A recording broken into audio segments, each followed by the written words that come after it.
Well, there seems to be some controversy regarding Donald Trump's weight. He self-reported himself into the jail at 6'3" and 215 pounds, and people on Reddit are absolutely losing it. They cannot cope with the fact that, yes, Donald Trump is in better shape than you. Donald Trump is, in fact, an elite athlete. Yes, he's on Ozempic. His advisors are saying he's working out twice a day now, and he has lost so much weight, and now he's 6'3", 215, and he is drawing comparisons to elite athletes like Lamar Jackson. It's very impressive, and this reminds me of the whole, I don't know if you guys remember, the Elon Musk, Mark Zuckerberg thing where, to summarize it, Zuckerberg went on his Threads or whatever it is, whatever irrelevant platform Zuckerberg's trying to start. He went on there and said, guys, I'm so sorry. I have to back out of the fight with Elon Musk. He's being weird. Zuckerberg backs out of the fight because he realizes Elon Musk is in just phenomenal shape. And it seems like people are starting to realize, yes, Trump is in better shape than you. You're all 340 pounds. Trump is 6'3", 215 of hard muscle. So people just couldn't cope with that fact. And then look at this, an archive. Oh my goodness, let's bring it back. What does this say? Elon Musk is officially a Russian asset. We've cracked the code. We need another Mueller report. Bring it back. Bring back the conspiracy theories. Trump's a Russian asset. Elon Musk is a Russian asset. Folks, these people are completely deranged.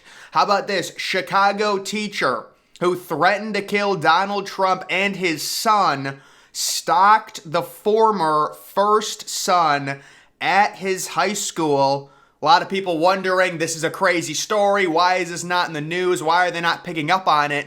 Well, unfortunately, something like this happens quite often with liberals, and this is pretty typical behavior from them. This didn't surprise me at all. When I saw this headline, I was like, yeah, that's pretty typical. It probably happens about twice a week, honestly, with these people. It doesn't surprise me at all. Breaking CDC says the new COVID variant is more contagious among vaccinated people. This is a clown show. Than those who are unvaccinated. So basically, if you look at the Pfizer stock, it's gotten completely destroyed. So now they're saying, all right, the unvaccinated people are never going to get it. Let's stop trying to push it to them. And now let's try and go after the gullible people that have already gotten the vaccine once and are on like their 10th or 11th booster. You know, you talk to some of these people, they say, yes, I've gotten 14 boosters. I'm going back. I'm getting another one. They admitted it's like a badge of honor. That's why they've gotten Pfizer tattoos and everything. And you can only hope that these people invested in Pfizer, the stock, because they would be down, 30% in the last year. No one should be surprised on that. And then this is a totally normal reaction to Donald Trump's mugshot. I hope he is executed in the gas chamber on live TV. I want the camera to zoom in on his face. Yes, that doesn't surprise me. That's pretty typical. That's a normal, typical reaction from many of these people. That's just a normal socialist reaction. Guys, you know what? I've just been so inspired recently as a young person and all these young socialists, and I hate rich people, and I want them to fail. I want them to spread around their money. I don't want anyone to be wealthy. I want an 100% tax on everyone making over $500,000 because I want everyone held down so the government can become even more powerful over all of us. And I just want to say, if young people will be with me, I would love to create a socialist party in America, and we can call it the National Socialist American Workers Party. What do you guys think about that? The National... Oh my God. But no, this is totally normal. This is the reaction you expect. It's deranged. It is a syndrome. And now you see... What do we see all on TV? It's sheer force. It's Trump's disgusting. Trump's a criminal. Trump's facing 700 years. Meanwhile, there's people that have actually committed horrible crimes. They get away with it. They get 3 months in prison for assaulting other people, raping people, yet Trump faces 25,000 years. All the coverage is on him. it's so funny because when it comes to presidents, yes, they all commit crimes. It just depends. Are you protected or are you not? If Donald Trump Jr. did what Hunter Biden did, Donald Trump Jr. would already be in prison. He'd probably have a 5-year sentence. But when it comes to these crimes, there is no equality. It's just we pick and choose who we go after. And that's why they've gone after Donald Trump. And because there was a weird thing earlier this year, I do still kind of think this. It's the idea to where when you look at the polling, and with the Republican Party, it is so hard to tell because it's such an anti-establishment party right now. And technically, someone like Ron DeSantis would be considered part of the establishment based on his history as governor of Florida, based on just his career in general. You would think he'd be more establishment than someone like Ramaswamy or Trump.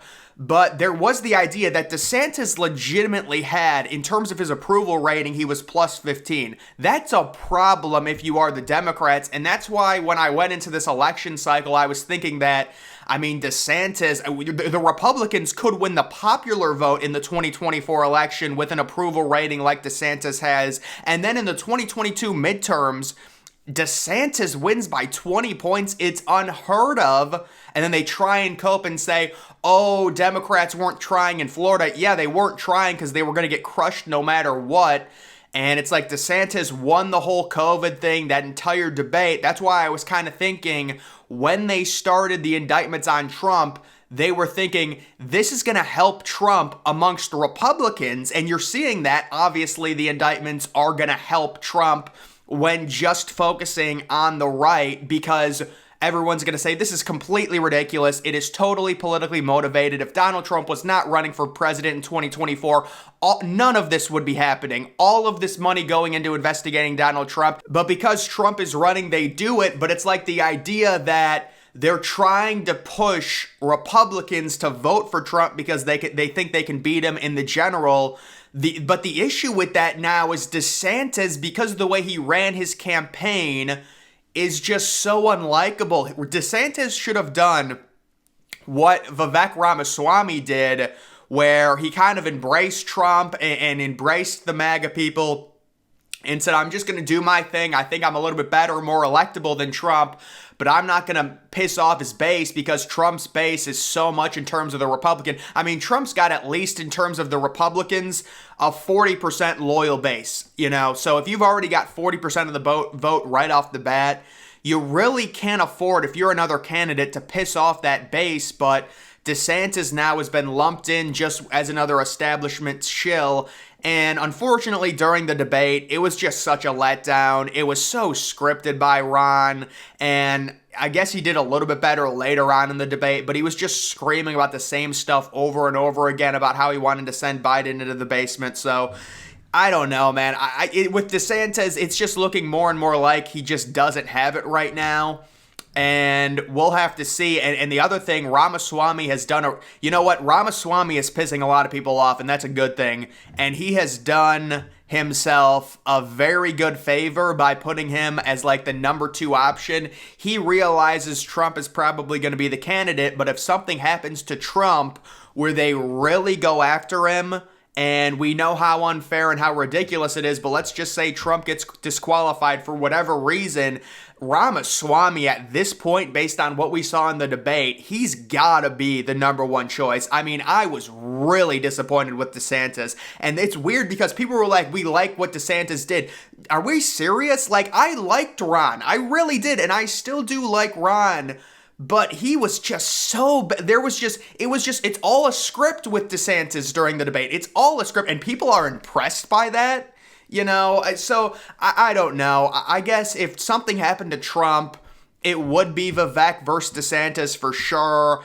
There's no way Nikki Haley, I know people were saying she did well, but just in terms of her, you know, Ukraine support, and it's like we just hear that over and over again, and then she says, oh, we can do both. Honey, no, we can't. Joe Biden is proving that no, we cannot both protect our own border and ship $50 trillion gazillion dollars to Ukraine to help them. Why don't we end the war, actually get on good footing with Russia, and instead, this is what I would do if I was like Ramaswamy. I would say, we're going to actually tell everyone what we're going to do with the $24 billion.